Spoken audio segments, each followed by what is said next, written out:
नमस्कार मित्रांनो, तुमच्या सर्वांचं स्वागत आहे आपल्या युट्यूब प्लॅटफॉर्मवर. मित्रांनो, गेले काही दिवस आपण एक जो काही शब्द आहे तो वारंवार ऐकतोय, तो म्हणजे पक्षांतर बंदी कायदा.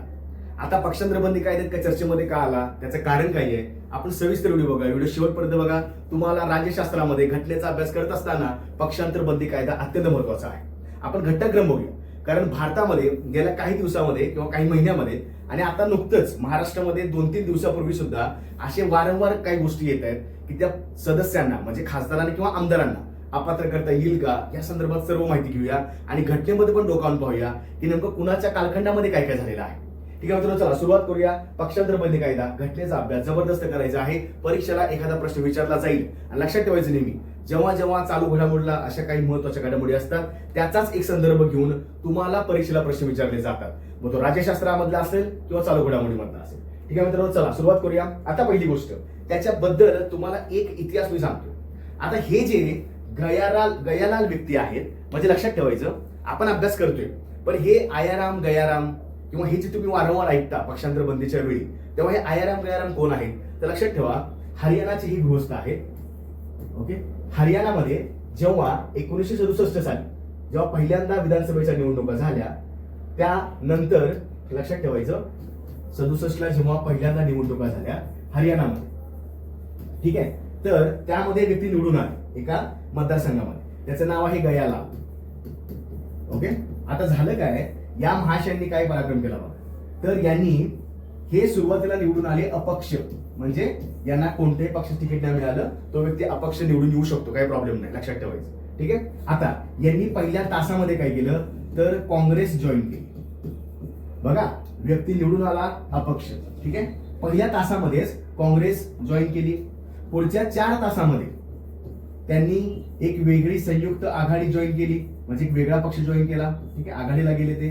आणि पुढच्या पुन्हा 5 म्हणजे एकूण 9 तासामध्ये त्यांनी हा पक्ष 3 वेळा, म्हणजे त्यांनी 3 वेळा पक्ष बदलला आणि पुन्हा काँग्रेसला आले. आणि काँग्रेसला आल्यानंतर एक व्यक्ती होते, त्यावेळीचे मोठे व्यक्ती होते, त्यांनी यांचं नाव पडलं की जो व्यक्ती आता काँग्रेसमध्ये होते ना, बघा काँग्रेसमध्ये होते, अपक्ष आले, काँग्रेसमध्ये गेले, आघाडी केली, संयुक्त आघाडी, पुन्हा काँग्रेसला आले. मग एका व्यक्तीने यांचं नाव पाडलं की जो व्यक्ती गेलेला आहे, जो गयाराम आहे, तो आता आयाराम झालाय. म्हणजे एकाच वेळी 9 तासामध्ये यानं 3 पक्ष म्हणजे 3 वेळा यानं गोष्टी केलेल्या आहेत आणि म्हणून इतिहासामध्ये यांचं नाव अजरामर झालं. आणि त्याच्यानंतर बऱ्याच वेळा तुम्ही जेव्हा महाराष्ट्राचे राज्य घटना किंवा महाराष्ट्राच्या काही चळवळी कराल तेव्हा तुमच्या लक्षात येईल की यशवंतराव चव्हाण साहेब आहेत, त्यांनी हा सुद्धा शब्द प्रचलित महाराष्ट्रामध्ये केला. तसा हा ऑलरेडी प्रचलित होता खूप आधीच्या काळामध्ये. आता लक्षात ठेवायचं की हे असं वारंवार चाललं, म्हणजे विचार करा की एका वर्षामध्ये 480 वेळा काही काही लोकांनी असा पक्ष बदललेला आहे. 483 वेळा ऍक्च्युअली, लक्षात ठेवायचं. मग कुठला कुठे तसं पाहायला गेलं घटनेमध्ये याची काही अशी वेगळी तरतूद नव्हती की बाबा एखादा व्यक्ती किती वेळा वेगळा पक्ष घेऊ शकतो किंवा काहीच तरतूद नव्हती. नॉर्मली फक्त लक्षात ठेवा, नंतर जेव्हा हा असा पराक्रम घडायला लागला, मग इंदिरा गांधी सरकार असेल, मग बऱ्याच वेळा असं व्हायला लागलं जेव्हा यांचं व्हीपी सिंग सरकार आलं, लक्षात ठेवा, त्याच्यापूर्वी सुद्धा अशा काही घडामोडी झाल्या. आता जनता पक्षाने याच्यावर थोडासा प्रयत्न केला काही गोष्टी करण्याचा, पण जनता पार्टीला सुद्धा बहुमत नव्हतं, ते सुद्धा इथं काही झालेलं नाही. आता लक्षात ठेवा, जेव्हा 1985 ला जेव्हा राजीव गांधी सरकार आलं, म्हणजे त्याच्या आधीच आलं ते, 84 ला इंदिरा गांधी एक्सपायर झाल्या, लगेच निवडून दिलं राजीव गांधींना. त्यावेळी राजीव गांधीच्या मनात एक विचार आला की असं केल्यानं आपण लोकशाहीला पूर्णपणे काळिमा फासतो. आणि मग त्यांच्या काळामध्ये जी घटना दुरुस्ती झाली त्याला आपण म्हणतो 52वी घटना दुरुस्ती. पण आता जे आपण काय वाचायला लागलो त्या वाचनामध्ये तुम्हाला आता ह्या गोष्टी समजून येतील. बघा आता झाले का, बघा गेल्या काही महिन्यापासून जे राघव चड्डा आहेत, जे आम आदमी पार्टीचे खासदार आहेत राज्यसभेमध्ये, तर यांनी भरपूर काही भाषणं ठोकली. तुम्ही यांचं व्हायरल सुद्धा युट्यूबला किंवा इंस्टाग्रामला पाहिलं असेल की लय भारी भारी सांगायचे की रिचार्ज 30 दिवसाचा पाहिजे होता, किंवा जी लोक आता आमदार खासदार मंत्री लोक गाड्याने फिरतात त्यांनी सुद्धा पब्लिक ट्रान्सपोर्टचा वापर करा, लय भारी भारी वाटायचं. आणि असं काय घडलं, डायरेक्ट त्यांनी बीजेपी जॉईन केली. बरं, हे एकटे गेले नाहीयेत, हे किती जणांना घेऊन गेले, 7 खासदार एकूण होते आणि त्यांनी जॉईन केला बीजेपी. बघा आकडा लक्ष द्या, तुम्हाला मी सांगतो काय करायचं, म्हणजे हे महत्वाचं आहे, तुम्हाला कन्सेप्ट कळली पाहिजे करंट अफेअर्स मध्ये. 7 खासदार आपचे कुठे गेले, बीजेपी मध्ये गेले. आणि एकूण राज्यसभेमध्ये आपचे खासदार होते 10, म्हणजे 10 पैकी 7 जण गेले बीजेपी मध्ये, आम आदमी पार्टी. ही पहिली घटना लक्षात ठेवायची. ठीक आहे, एकटे नाही गेले, लोकांना घेऊन गेले बाकीच्यांना. त्यानंतर या सह्याद्री घोष आहेत. आता या सोयानी घोष आहेत, तर यांनी अगेन बंगालच्या तृणमूल काँग्रेस नावाचा जो पक्ष आहे मध्यंतरी सपाट झाला पूर्ण, आता सध्या बीजेपी सरकार आलेलं आहे. पण या ज्या सोयानी घोष आहेत ह्यांनी सुद्धा आपला एक असा एक लीग निवडला, डायरेक्ट ते काय झाल्या बीजेपीमध्ये, म्हणजे त्यांनी सपोर्ट केला पण बीजेपीमध्ये ते विलीन करण्याचा प्रयत्न केला. आता बघा सोयानी घोष, जून मालिया, या जून मालिया त्या सोयानी घोष आहेत, शत्रुघ्न सिन्हा यांच्यासह 19 टीएमसी बंडखोर एनडीए मध्ये दाखल. एनडीए हा मोठी आघाडी आहे, त्यातला मोठा पक्ष बीजेपी, लक्षात ठेवायचं. आता ह्या सुद्धा महिला मोर्चा सगळ्या घेऊन गेल्या, आपल्या 19 जण गेलेले आहे. ठीक आहे, बघा लक्ष द्या, 19 जण गेले टीएमसी वाले, टीएमसी खासदार म्हणजे तृणमूल मधले, तृणमूल काँग्रेस नावाचा पक्ष आहे जो ममता बॅनर्जींचा आहे बंगालमधला. ठीक आहे, तर 19 जण गेले आणि एकूण पाहायला गेलं तर 29 खासदार लोकसभेमध्ये आहेत, त्यातले 19 बीजेपीला जॉईन झाले. तिकडे किती मगाशी बघितलं, 10 पैकी आम आदमी पार्टीचे 7 जण गेले. हे मी आकडे पुन्हा पुन्हा येणार, म्हणजे तुम्हाला लक्षात ठेवायला पाहिजे. आता ह्या महाशयांना आज रिझल्ट लागलेला आहे. पद्मसिंह पाटील यांचे म्हणजे ज्या पवनराजे निंबाळकरवर खून प्रकरण झालं, पद्मसिंह पाटलांना पूर्णपणे निर्दोष मुक्त केलेले. आता ही घरकाना घाटकाशी परिस्थिती सध्या झालेली आहे. ठीक आहे, व्यक्तिगत प्रत्येकाचे विचार वेगळे असतात, पण घटनेचा आधार घेतला की आपल्याला अभ्यासाचा महत्वाचा घटक पाहिजे. आता झाले काय, यांच्या बरोबरचे अजून 5 जण, म्हणजे एकूण 6 जण आपण पकडूया. ठीक आहे, आता लक्षात ठेवा, ही 6 जण आहेत. ही 6 जण जे शिवसेनामध्ये उभाटा म्हणजे उद्धव बाळासाहेब ठाकरे गट आहे, त्यातले हे 6 जण गेले कुठं, तर शिंदे सेना, म्हणजे त्यांचं म्हणणं आहे की आमची ओरिजिनल शिवसेना आहे. बघा लक्ष द्या, एकूण किती पैकी 9 पैकी. ठीक आहे, आता यांचं तुम्हाला आता अपडेट वगैरे निघालेलं, आता मगाशीच अपडेट झालेलं. ठीक आहे, हे हरकत नाही. म्हणजे माझ्याकडे सध्या 3 घडामोडी आहेत. आता मला अभ्यास करायचा आहे की हे आकडा कमी कमी का घेत नाही. बघा, 9 पैकी 6 जण गेल्या, 1-2 नाही गेले. तिकडं 28 पैकी 19 गेले. आणि पहिल्या राघव चड्डाच्या केसमध्ये किती गेले, तर 10 पैकी 7 गेले. म्हणजे जाताना 1, 2, 3 नाही जात, मोठ्या संख्येने चालले. त्याचं कारण बघा, लक्ष द्या. म्हणजेच त्यावेळी पक्षांतर बंदी कायदा होण्याची गरज भासली. हे आताचे उदाहरण चालू आहे, पण हे विचार करा, जवळपास 40 वर्षापूर्वीचा कायदा आहे. 52वी घटना दुरुस्ती 1985 असं ठरलं की तुम्ही पक्षांतर बंदीसाठी एक कायदा करणं गरजेचं आहे, आणि ती घटना दुरुस्ती केली. एकमताने निर्णय झाला. 10वी अनुसूचीमध्ये या सगळ्या गोष्टी टाकण्यात आलेल्या आहेत. म्हणजे बघा, परीक्षेला आपल्याला विचारलं जाईल पक्षांतर बंदी कायदा, 52वी घटना दुरुस्ती 1985, राजीव गांधीचा कालखंड आहे, ते पंतप्रधान होते, आणि 10वी अनुसूची लक्षात ठेवायची शेड्यूल, त्यामध्ये सगळ्या गोष्टी दुसरा असेल, चौथं सगळं त्याच्यामध्ये टाकलेलं आहे. ठीक आहे, 4 कलमामध्ये बदल करण्यात आलेला आहे. 101, 102, 190, 191. ठीक आहे, ही कलम आहेत संसदेमधली वरची, आणि ही 2 कलम आहेत, ही आहेत विधिमंडळाची, म्हणजे खाली राज्यामध्ये, लक्षात ठेवायचं. आता पहिला लक्ष द्या, सुरुवातीला काय सांगण्यात आलं पहिल्यांदा 52व्या घटना दुरुस्तीमध्ये, की बाबा तुम्ही जाऊ शकता. ठीक आहे, 1/3 पर्यंत गेली, म्हणजे किमान जर 1/3 पर्यंत गेले. आता बघा लक्ष द्या, 2 शब्द महत्वाचे, एक आहे फूट आणि एक आहे विलनीकर. जर हे 45 चाललंय सध्या, जर तुमचे जे जाणार आहे, म्हणजे तुमचं संख्या पाठबळ जे आहे तुमच्या लोकसभेमध्ये किंवा राज्यसभेमध्ये तुमच्या पक्षाचं, समजा 10 जण असतील तर 1/3 किती झाले, 3च झाले. म्हणजे 3 पेक्षा कमीत कमी 3 जर गेले तर तुमची फूट आम्ही ग्राह्य धरतो, तुम्हाला पक्षांतर बंदी कायदा लागू होणार नाही.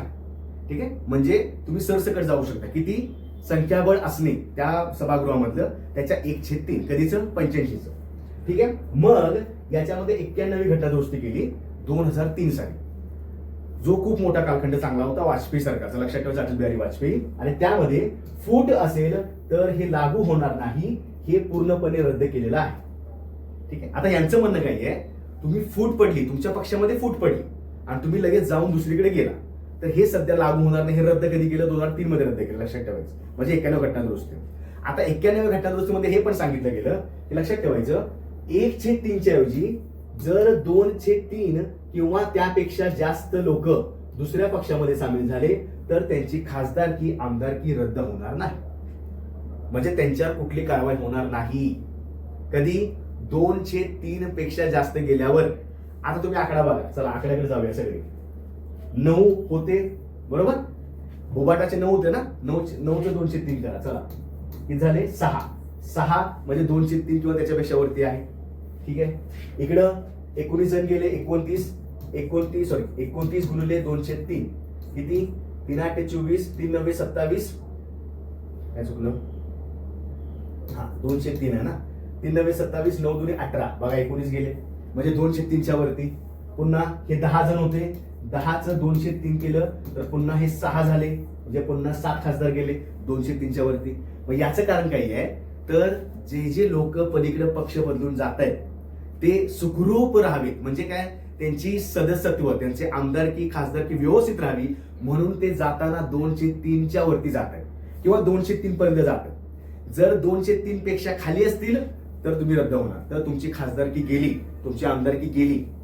मग आता मुद्दा असा आहे, आता आपण घटनेचा अभ्यास केला, काय कळालं आपल्याला, सुरुवातीला 103 होतं ते इकडे 203 केलं. पहिल्यांदा संविधानामध्ये राजकीय पक्ष यांचा संदर्भ संवैधानिक मान्यता असा त्यांनी गृहीत धरला 91 मध्ये. ठीक आहे, हे महत्वाचं नाही, फक्त लक्षात ठेवा फूट वेगळं आणि विलीनीकरण वेगळं. पक्ष विलीन करा म्हणजे आम्ही त्याच्यामध्ये जातो, त्या एका गटाचं विलीनीकरण झालं म्हणजे तिकडे त्यांना मान्यता मिळाली, ते तिकडचे खासदार म्हणून संबोधणार, त्यांची खासदारकी आमदारकी रद्द झालेली नाही. बऱ्याच घटना याच्यामध्ये आहेत. रवी नाईक केस आहे, रवी नाईक केस आहे, पतोडी केस आहे, त्याच्यानंतर मला वाटतं जयपूरची केस आहे. पण आपलं जे महत्वाचे कोण आहे तर ती म्हणजे आपले किहोतो हलवण, तुम्हाला पुढे सुद्धा सांगेल. ठीक आहे, ओके. अपात्र, आता मला सांगा, जे खासदार किंवा आमदार, मी उच्चार काय करतो बघा, आमदार म्हणजे राज्य विधिमंडळाचे, विधान परिषद विधानसभेचे, खासदार म्हणजे संसदेचे, लोकसभा राज्यसभेचे. पक्षांतर बंदी कायदा हा फक्त संसद आणि विधिमंडळालाच असतो. इकडं खाली यायचं नाही, नगर परिषद, नगरपालिका, महानगरपालिका, ग्रामपंचायतला नाही, फक्त कुठं राज्याचे सभागृह आणि केंद्राचं म्हणजे संसद आपल्याला लक्षात ठेवायचं, बाकी कुठंच लागू नाही. आता सदस्य अपात्र कधी होऊ शकतो, दोन्हीकडे, आमदार किंवा खासदार. स्वेच्छेने पक्षाचे सदस्यत्व सोडले तर, म्हणजे मी बीजेपी बंद आलो आणि मला काँग्रेसमध्ये मला सोडायचं आहे बीजेपी, तर मी डिस्क्वालिफाय, मी अपात्र झालो. ठीक आहे, मतदानास गैरहजर किंवा विरोधी मत. आता हा व्हीप आहे, व्हीप म्हणजे पक्षाचा आदेश म्हणजे पक्षादेश. जर समजा आता मी बीजेपी मध्ये आहे, जर मग समजा मला कोणी सांगितलं की बाबा तुम्ही ह्या जेव्हा बिल पास होईल तेव्हा तुम्ही त्याला वोट करा, आणि मी नाही केलं, माझा पक्षादेश काय, वोट करा, मी नाही केलं तर माझ्या कारवाई होणार, मला अपात्र केलं जाईल. ठीक आहे, 15 दिवसामध्ये जर मी त्यांना माफी मागितली किंवा जर काय त्यांना मी चांगलं हे कारण दिलं तर मात्र काय होणार नाही. ठीक आहे, पण पक्षादेश मान्य करायचा असतो.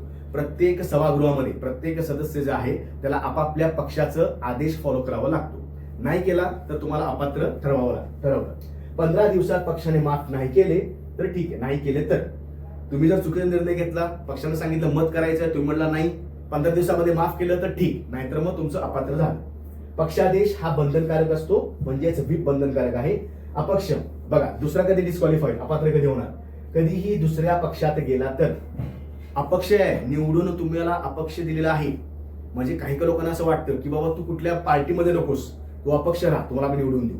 आणि मला सांगा, जर तो अपक्ष आहे, मला कुठली पार्टीतला व्यक्ती नकोय, अपक्ष म्हणजे कुठलीच पार्टी नाही, कुठल्या पक्षाचा नाहीये, आणि जर त्याने एखादा पक्ष दुसरीकडे जॉईन केला तर तो माझा तोटा हे झाला ना, मला त्यानं धोका दिल्यासारखं झालं, म्हणजे त्याला अपात्र केलं जाईल. ठीक आहे, अपक्ष कधी दुसऱ्या पक्षात गेला तर अपात्र होणार. नामनिर्देशित जो आहे म्हणजे नॉमिनेटेड आहे, लक्षात ठेवायचं, सगळ्यांना माहिती असेल, राज्यसभा लोकसभा नॉमिनेटेड सदस्य असतात. आता म्हणतो लोकसभेमध्ये थोडंसं अँग्लो इंडियन साईडला गेले, घटनादुरुस्ती झालेली आहे. राज्यसभेला जो राष्ट्रपती 12 नॉमिनेट करतो, त्यांनी लक्ष द्या, त्यांनी 6 महिन्यानंतर, बघा त्यांना 6 महिन्याच्या आधी एक पक्ष निवडावा लागतो. जर त्यांनी 6 महिन्यानंतर जर पक्ष निवडला किंवा 6 महिने काहीच नाही केलं तर ती लोक अपात्र होतात. म्हणजे माझ्याकडे अपात्र होण्यासाठी 3 गोष्टी महत्वाच्या आहेत. पहिला, मी पक्ष माझा सोडला, पहिला. दुसरा, मी पक्षादेश फॉलो नाही केला, 4 गोष्टी. तिसरा, अपक्ष असेल, निवडून आलो अपक्ष गटामध्ये पण दुसरीकडे जॉईन केलं. आणि चौथा सगळ्यात महत्वाचा, नॉमिनेटेड असेल, 6 महिन्यानंतर जर मी पक्ष जॉईन केला तर मी अपात्र झालो. 6 महिन्याच्या आत केला तर नाही होणार, 6 महिन्यानंतर लक्षात ठेवायचा कालखंड सगळ्यात महत्वाचा आहे. आता अपवाद कधी, जर विलीनीकरण झालं तर, म्हणजे 91 घटनादुरुस्ती लागू झाली तर 203 सहमती असेल, जे आता आपण 3 जण बघितलीत, 3 जणांनी बरोबर डाव केलेला आहे, बरोबर संख्याबळ केलं आणि पलीकडे गेले, लक्षात ठेवायचं.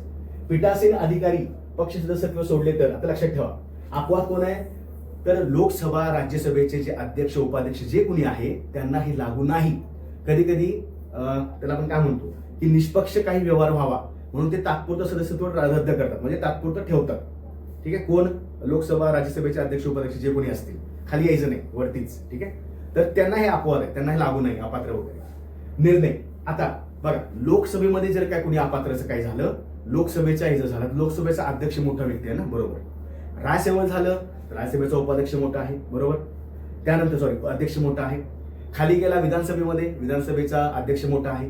म्हणजे ज्या ज्या सभागृहामध्ये ह्या गोष्टी होतात तिथला पीठासीन अधिकारी, पीठासीन म्हणजे प्रिझायडिंग ऑफिसर, म्हणजे त्या सभागृहामधला अध्यक्ष व्यक्ती, तो सर्वोच्च निर्णय देणार. पीठासीन अधिकारी, प्रिझायडिंग ऑफिसर हा सर्वोच्च निर्णय देईल की व्यक्तीला अपात्र करायचे की नाही. राष्ट्रपती, पंतप्रधान नव्हे. लोकसभा असेल लोकसभा अध्यक्ष, विधानसभा असेल विधानसभेचे अध्यक्ष, ही लोक निर्णय शेवटचा घेतात. आता जे आर म्हणजे ज्युडिशियल रिव्ह्यू, म्हणजे न्यायालयीन पुनर्विलोकन. आता उद्या जर समजा पीठासीन अधिकाऱ्याला वाटले की अपात्र करायचं आहे या कारणावर, त्यांना अपात्र केलं. उद्या वाटलं अपात्र नाही करायचंय, त्यांना अपात्र नाही केलं. मग यासाठी न्यायालयामध्ये जाता येईल का? तर 100% जाता येणार. न्यायालयीन पुनर्विलोकन 100% करता येणार. लक्षात ठेवायचं, तर ही केस कोणती आहे याला स्टार करा. की हो तो होलोहॉन केस 1992ची. त्यामध्ये सांगितलं की जर कुठल्याही पीठासीन अधिकाऱ्यानं असा निर्णय घेतला जर आणि त्याच्यावर न्यायालयामध्ये जायचं असेल तर तुम्ही न्यायालयीन पुनर्विलोकन करू शकता. म्हणजे एक आपल्याकडे खिडकी ओपन आहे की तुम्ही न्यायालयामध्ये जायचं, तिथं तुम्ही रिझल्ट आणू शकता. सर्वोच्च न्यायालय आणि इकडे उच्च न्यायालय. ठीक आहे, ठीक आहे. आता हे एवढं सगळं होते. टीका काय होते बघा, तर पहिली टीका म्हणजे आहे पार्टीचा बॉसिझम. पार्टी बॉसिझम म्हणजे पार्टीचं हुकुमशाही पद्धत होते. कारण ऐकावं लागतं ना, पार्टी म्हटली की मला पार्टी जर सांगितलं की हेच करायचंय तेच करावं लागतं. मग अशा गोष्टी थोड्याशा होतात.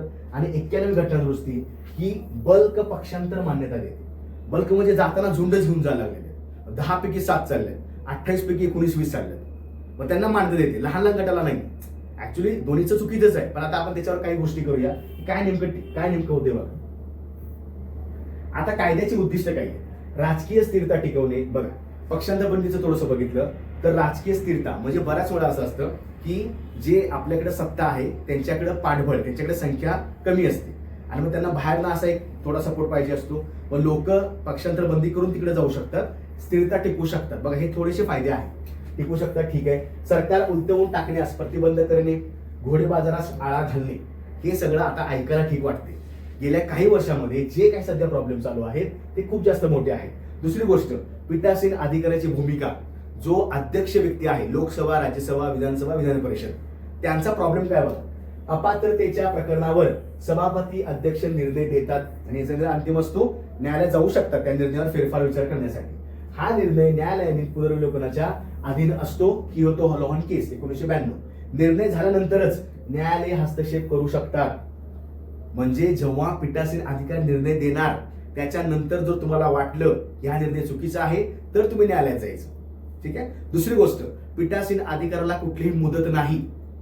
हे विटो आहे, त्याचं पॉकेट विटो आहे की त्याला वाटलं की चला मला निर्णय आज द्यायचा आहे, मी आज देतो. मला वाटलं 15 दिवस, मी 15 दिवस. कुठल्याही प्रकार त्याला कालखंड मुदत नाहीये. तो निवांत आपल्या मनाचा राजा असं होतो. तो तुझा प्रॉब्लेम आहे, लक्षात ठेवायचं. ओके, आता नवीन राजकीय फंडे काय बघा. सध्या काय चाललंय सध्याच्या वातावरणामध्ये, जे आपण सध्या ऐकतोय, वाचतोय. 2/3 फायदा घेत छोटे पक्ष फोडून किंवा फूट पाडून सत्ता मिळवणे किंवा स्वतःची सदस्य संख्या वाढवणे किंवा आघाडीचे बळ मजबूत करणे. बाहेरनं जेवढे आता गेल्या काही वर्षामध्ये पाहायला गेलं, मोठा जो बीजेपी पक्ष आहे, काय फोडाफोडीचं राजकारण चालू आहे. ठीक आहे. इथं आता आपल्याला काय कुठल्या ह्याचं काही काम करायचं नाही. म्हणजे आपल्याला काय मी ह्या पक्षाचा आहे वगैरे, आपण सगळे विद्यार्थी आहोत, इथंच आपल्याला काम करून पुढे जायचं. महत्वाचं काही आहे तर जे काय सध्या चालले याच्यामुळे काय व्हायला लागले, लहान लहान पक्ष फोडून तुम्ही इकडे गोळा करायला लागलाय, संख्याबळ वाढवायला लागलाय. याचा काय होणार बघा. उद्या जर लोकसभेमध्ये एखादं बिल मांडायचं असेल, जर पक्षाबळ लागेल किंवा मोठं सदस्य संख्या लागेल, ते आरामात पास करू शकतात. त्यांच्याकडे मेजॉरिटी, फुल मेजॉरिटी आहे ना. मग हा एक थोडासा लक्षात ठेवायचं. मजबूत करायला लागलेले आहेत. राजकीय स्वार्थासाठी 2/3 सदस्यांचा वेगळा गट करून सत्तेत सहभागी होता येतं. मग लगेच ती लोक सांगतात, सर आम्हाला एक संत्री पद द्या, मंत्रीपद द्या. लोक मागतात, भीक मागल्यासारखं मागतात आजकाल आमदार आणि खासदार. हा एक प्रॉब्लेम आहे. राज्यसभेतील विरोधी सदस्याला राजीनामा द्यायला सांगून आपला पक्ष ज्या राज्यात सत्तेत आहे तिथून त्याला निवडून आणणे. विरोधी पक्षाला सांगतात राजीनामा द्या आणि जिकडे सत्ता आहे तिकडे निवडून आला लावतात. म्हणजे इतक्या काही फंडे काही गोष्टी आहेत. मग याची बोली पण लागते. काही तुम्ही आता पेपरमध्ये वाचत असाल, इतके कोटी रुपये येतात. मग आता सध्या प्रॉब्लेम काय आहे की अध्यक्षाची पक्षपाती भूमिका.